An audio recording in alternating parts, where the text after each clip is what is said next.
était le cas dans l'époque, il y avait les enfants des frères de David, donc le fils d'Isaïe, qui étaient partis à la guerre.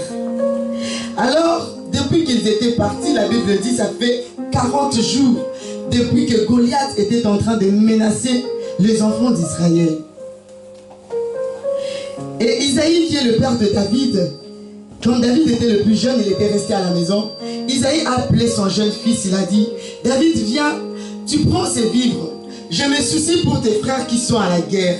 Je me soucie pour tes frères qui sont allés combattre là-bas. Viens David, prends ces vivres, prends cette nourriture. Vas-y et va voir tes frères. Et quand tu vas revenir, tu vas me donner de leurs nouvelles. Mais il a ajouté encore une chose. Ne me reviens pas seulement avec les paroles. Apporte-moi des preuves qu'ils sont là. Donc c'est pour dire que le papa, il avait le souci. Il avait la compassion de ses enfants qui étaient à la guerre. Et David, il est parti voir ses frères. En arrivant, il a vu qu'il y avait un grand Goliath qui est en train de menacer, qui est en train de menacer même le nom de notre Seigneur. Bien-aimé, David, il a demandé, ah, c'est un circoncis. Qu'est-ce qu'on a dit qu'on va donner à la personne qui va tuer Goliath? Il était en train de poser la question et on lui donnait de réponses. Son frère, il y avait le frère de David qui était là. Je dis qu'il y avait des frères qui étaient là. Il y avait Eliab, il y avait les autres. Eliab, le plus grand, il est venu vers David. Il a dit à David, mais David, qu'est-ce qui ne va pas avec toi? On te connaît avec ton orgueil. Qu'est-ce que tu viens encore dire ici? Ici, ce n'est pas la place des petits. Ici, c'est la place des grands. Nous, on avait la guerre. On connaît c'est quoi la guerre. Bien aimé, il y a des gens, des personnes ici à l'église qui vont te dire, nous, on avait 20 ans à l'église. Qu'est-ce que toi, tu vas nous montrer? Mais dans ces 20 ans que tu as fait à l'église, tu as gagné combien des âmes? Jésus. Amen. Jésus. Parce que David avait compris une chose. C'était question de l'honneur d'Israël. Durant les 40 jours que vous avez passés jusque-là, ce Goliath est en train toujours de crier. Et quand il s'avance, vous vous fuyez. Ce sont ceux-là qui sont à la guerre formellement. Et puis le papa, leur père, Isaïe, il a la compassion, croyant que ses enfants sont à la guerre. Mais ses enfants, ils sont à la guerre, mais ils ne sont pas aux batailles. Être à la guerre, c'est différent d'être dans le combat, dans la bataille. Parce que quand c'était la bataille, ils étaient en train de prendre la fuite. Ils fuyaient. Il y a encore des personnes même, dans la présence de Dieu, quand nous venons à l'église, qui viendront te dire, mais pour qui tu te prends toi? À peine tu viens de venir. Pourquoi tu veux te passer et aller plus loin? Eh mon Dieu, tu ne sais pas que c'est une question d'honneur. Alléluia. Amen. Tu ne sais pas que c'est question d'honneur. Si toi tu viens combattre selon la forme, moi je vais entrer dans la présence des dieux, dans le... Alléluia. Si toi tu restes à la maison et tu dis que Dieu va faire, Dieu a déjà fait par moi. C'est pourquoi je dois entrer dans la bataille et faire terrasser Goliath. Alléluia. Es-tu dans la forme ou dans le fond? On vient à l'église, on crie, on parle. Mais ce qui est plus drôle, ce sont seulement ceux-là qui sont dans la forme et qui combattent ceux qui sont dans le fond. Amen. Amen. Là, ici, hein, ce n'est pas question des païens. Ce n'est pas question des païens, c'est question des enfants de Dieu. C'est question de ceux qui sont élus. Mais parmi les élus, la forme. Et c'est ce que le diable est en train d'utiliser. Bien aimé, quand le diable était venu dans le jardin d'Éden, il avait attendu que Ève soit seule pour pouvoir le défocaliser de la mission de Dieu. Et puisque Ève avait oublié le fond de ce que Dieu leur avait dit, elle s'est contentée. Mange. La séduction. C'est entrer dans l'église. Le diable ne viendra pas dans cette église avec l'apparence de cornes. Il viendra et il va prophétiser. Il viendra et il va donner des messages prophétiques. Il viendra et il va chanter. Il viendra, mais il sera dans la forme. Et ceux qui n'ont pas de yeux pour comprendre, les yeux pour voir, les yeux spirituels, ils vont entrer dans son camp. Ils vont marcher vers leur forme. Ils vont oublier.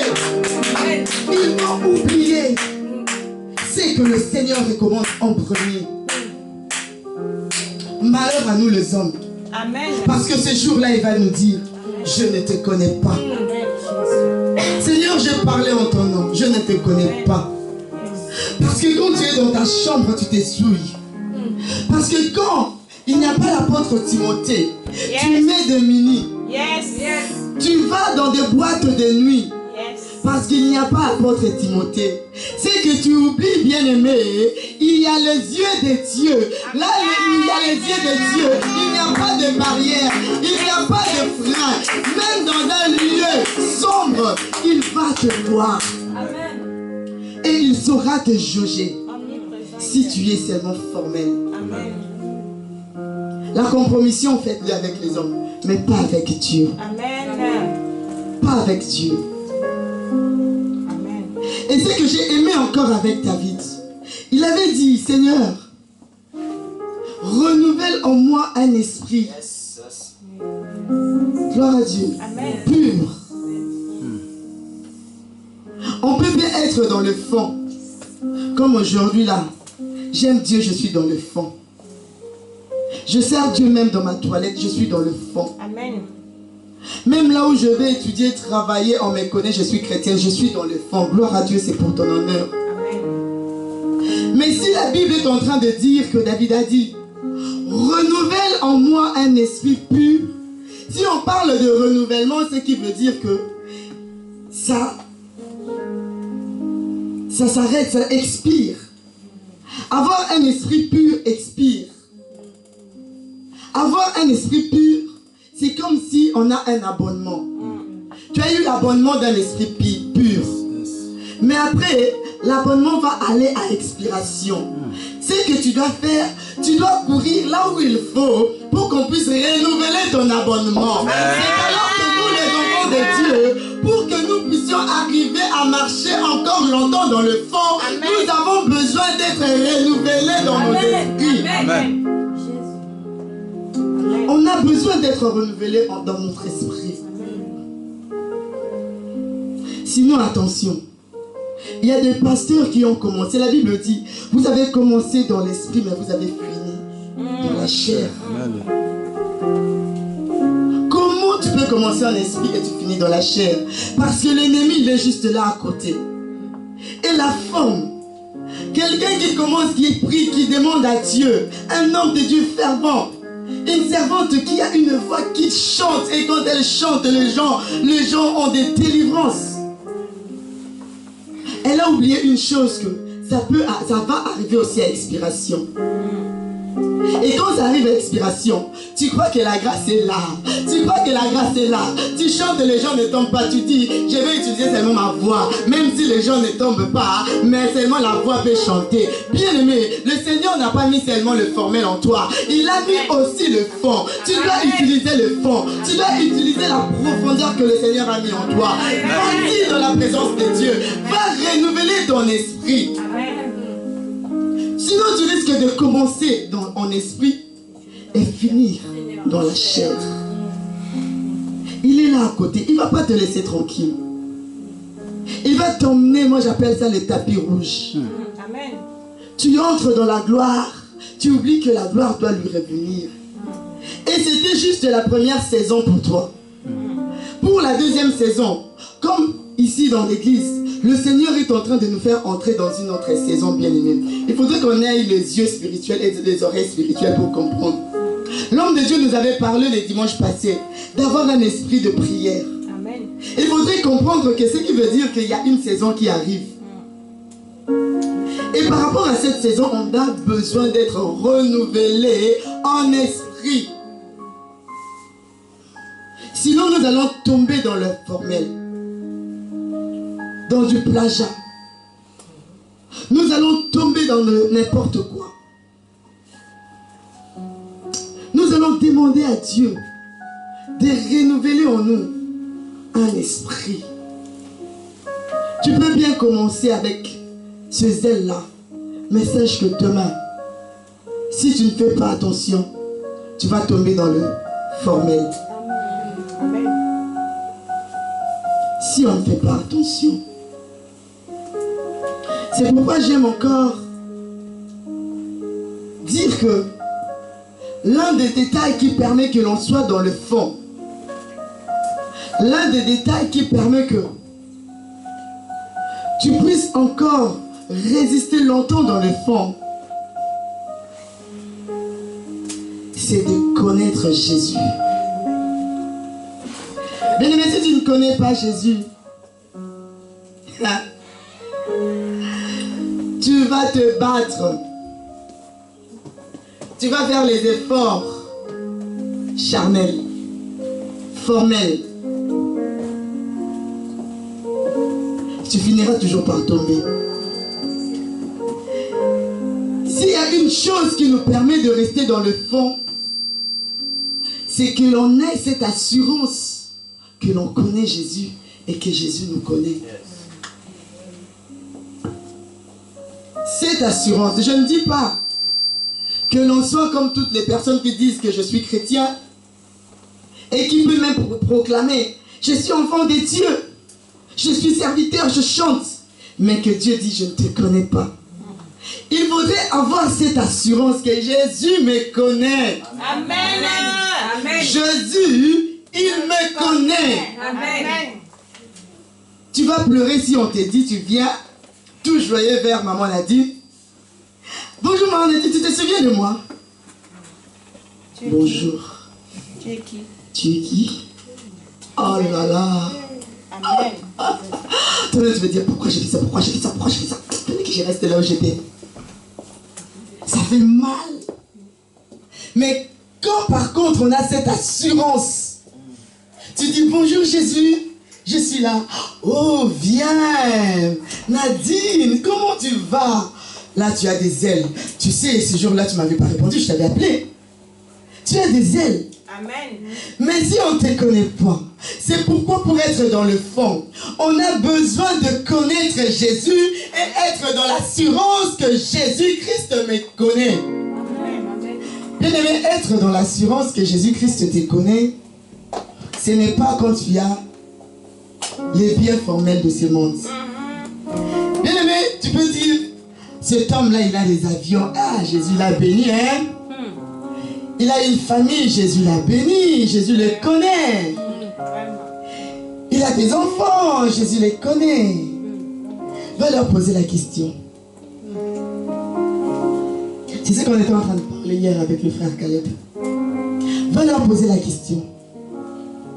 Il y a un vide que malgré l'argent, malgré les connaissances, malgré la philosophie, malgré la science, malgré aujourd'hui on a les WhatsApp, on a Bill Gates et autres, va poser la question à Bill Gates, même s'il ne te le dira pas en face, mais quand il va être caché, il y a un vide quelque part dans son cœur. Amen.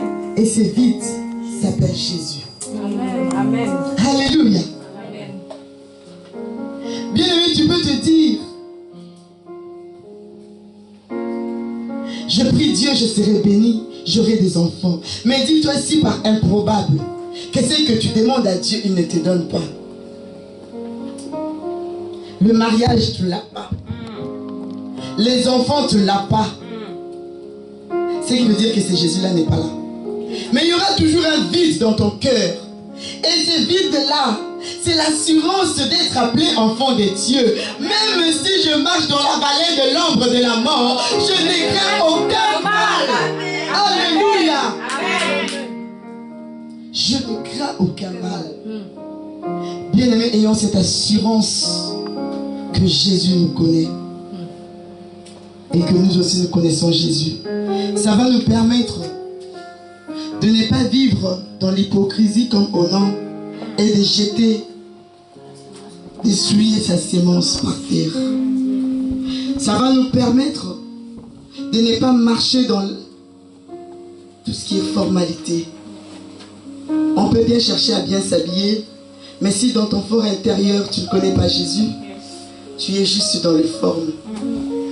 Il y a les musulmans qui s'habillent mieux que nous. Ils se cachent partout pour les femmes. Mais Jésus ne les reconnaît pas. Cherche le fond. Alléluia. Amen. Que cette parole puisse trouver la place dans nos cœurs. Amen. Revenons en nous-mêmes et demandons-nous si réellement nous sommes de quel côté devant la présence des dieux.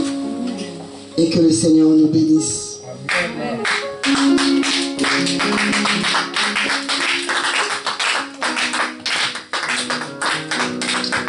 On va fermer nos yeux. Nous allons fermer nos yeux. Après avoir écouté cette parole, que celui qui a les oreilles pour entendre ce qu'elle dit. Ces paroles, ils ont été envoyées pour toi. Le Seigneur l'a adressé à moi et à toi.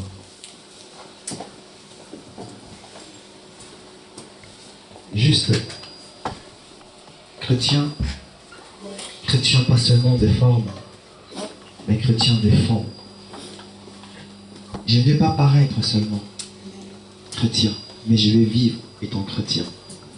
Vivre chrétien, c'est pas l'église, c'est chez moi, dans mon travail, dans mon école. Je suis chrétien, c'est mon identité. Amen.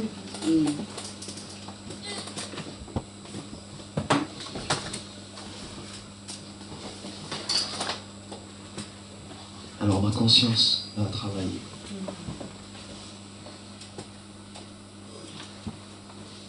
Ce message est pour moi, ce message est pour toi.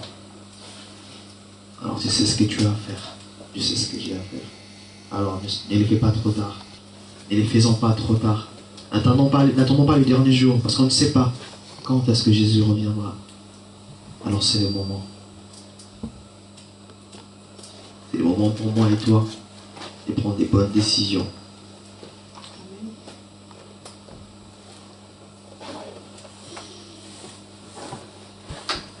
Seigneur, merci pour ta parole. Merci parce que tu nous fais du bien, Seigneur, en entendant cette parole, Seigneur.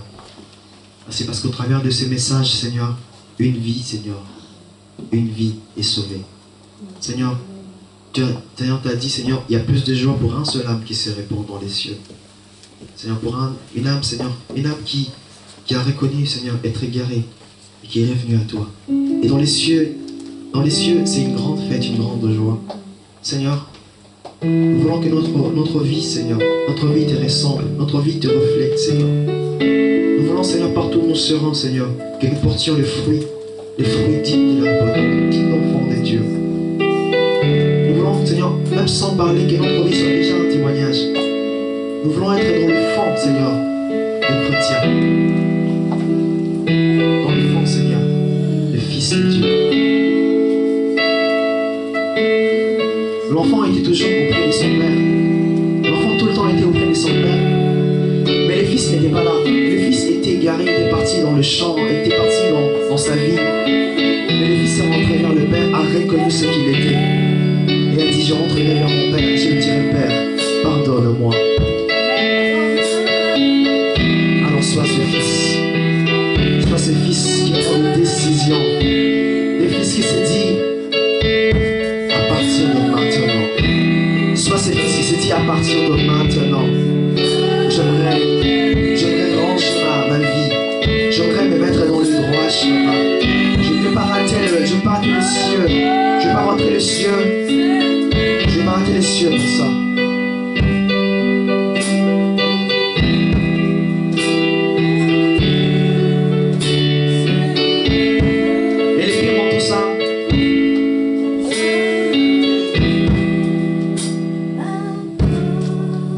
Tout ça, c'est que tu t'es du fils, mais tu laisses les âmes égarées, tu laisses les âmes aller dans toutes les directions.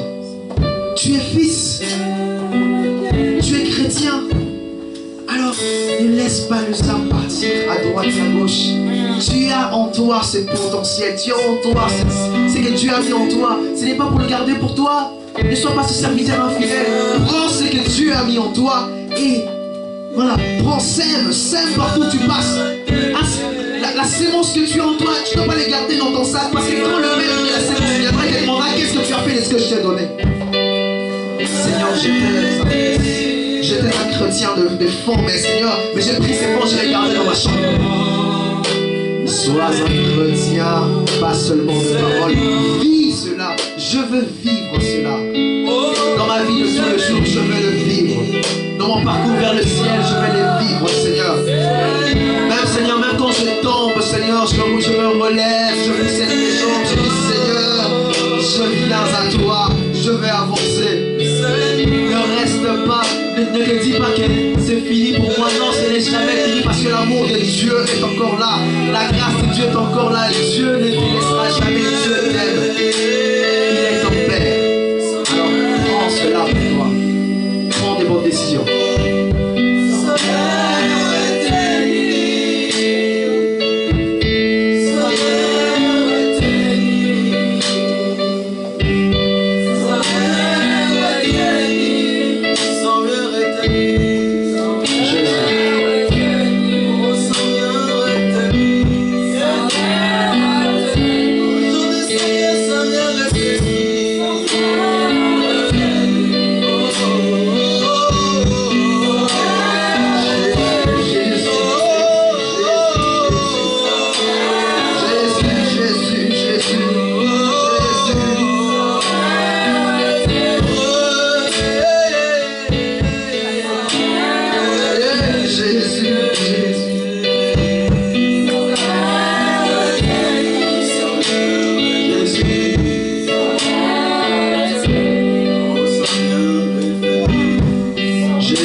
Alléluia.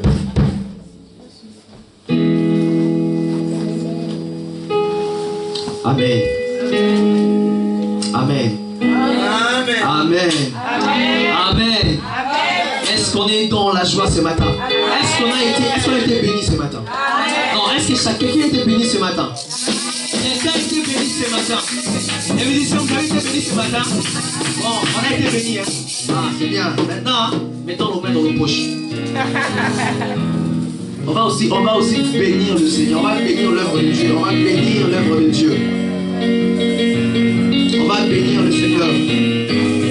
À travers notre louange, notre adoration, nous allons bénir le Seigneur. À travers notre offrande, nous allons bénir le Seigneur. Seigneur, bénis ces offrandes que tu nous donnes ce matin, Seigneur. Bénis la main qui donnera, Seigneur. Ceux qui n'ont pas béni, Seigneur. Bénis nos maisons, bénis nos familles. Nous voulons te bénir, nous voulons bénir chaque personne, Seigneur, dans le nom de Jésus. Amen. Alléluia.